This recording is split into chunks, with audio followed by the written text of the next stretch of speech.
Scary एक horror stories.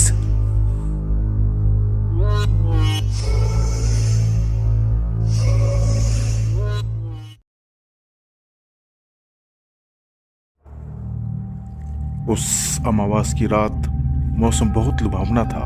न ज्यादा ठंड और न ज्यादा गर्मी। आसमान में तारे टिमटिमा रहे थे।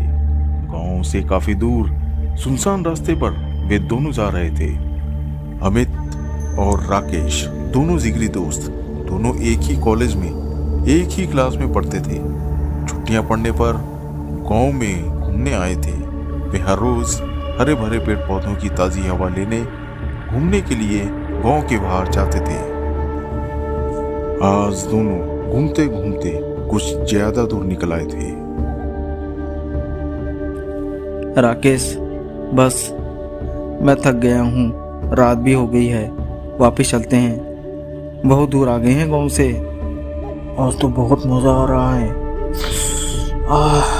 कितनी ताजी हवा है, कोई पॉल्यूशन नहीं। ठीक है, चलो। ऐसा कहकर दोनों गांव की ओर चलने लगे। तभी राकेश ने दूर बैठे एक बाबा को देखा। बाबा आंखें बंद करके बैठा था। उसके सामने आग जल रही थी। उसके चारों ओर भभूत से एक गोला बना हुआ था। तांत्रिक बाबा उस गोल घेरे के बीच में बैठा था। राकेश बोला, चल यार, देख कर आते हैं ये ढोंगी बाबा क्या कर रहा है। अरे, पांचों उंगलियां एक बराबर नहीं होती, सभी बाबा ढोंगी नहीं होते। यह कहकर दोनों उसी तरफ चलने लगे जहां तांत्रिक बाबा बैठा था।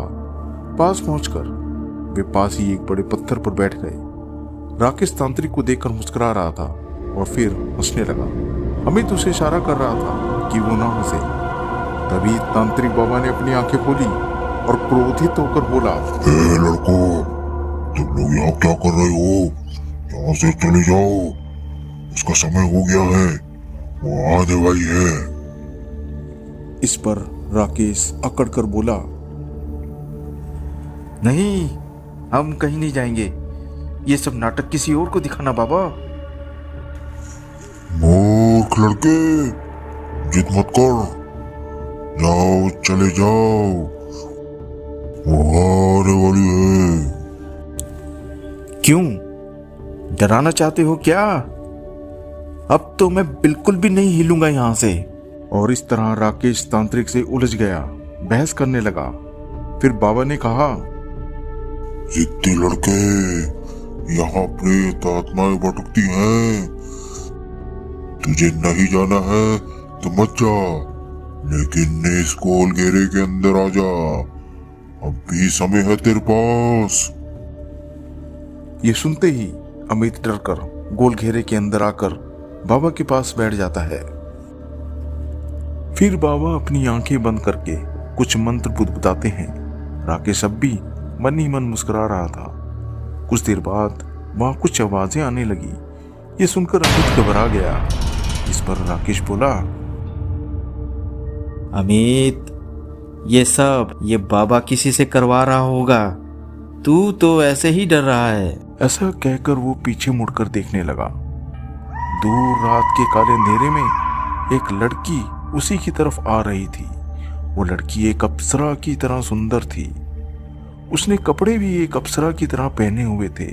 राकेश उसे देख मन ही मन सोचने लगा, इतनी सुंदर लड़की हमारे कॉलेज में भी कोई इतनी सुंदर लड़की नहीं देखी मैंने। राकेश के पास आकर वो लड़की रुक गई। उसे आंखों से इशारा करने लगी।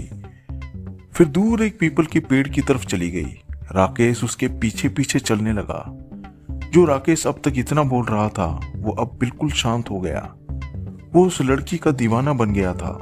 पीपल के पेड़ के पास जाकर वो लड़की नाचने लगी। उसे नाचता देख राकेश खुशी से पागल हो गया। जब वह अपने मन पर नियंत्रण ना रख सका तब वह भागकर उस लड़की से लिपट गया। आंखें बंद करके वह उसे गले लगा रहा था। जब उसे कुछ दुर्गंध आई तो वह उससे पीछे हट गया। और जब उसने अपनी आंखें खोली और जो उसने देखा उसे देख उसकी आंखें फटी की फटी रह गई। उसने देखा कि जिससे वो लिपटा हुआ था वो एक बुढ़िया थी, बहुत भयानक रूप वाली।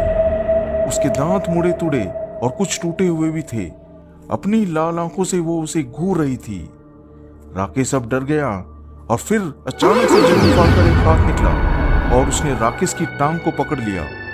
राकेश जोर से चिल्लाया और बेहोश हो गया। दूसरे दिन जब उसे होश आया तो वह तांत्रिक बाबा के बनाए गोल घेरे में था। उसने देखा बाबा आंख बंद करके बैठे हैं। वो बाबा के सामने गया और रोते हुए बोला, बाबा बाबा मुझे माफ कर दो।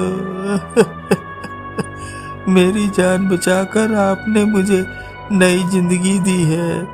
मुझे माफ कर दो बाबा।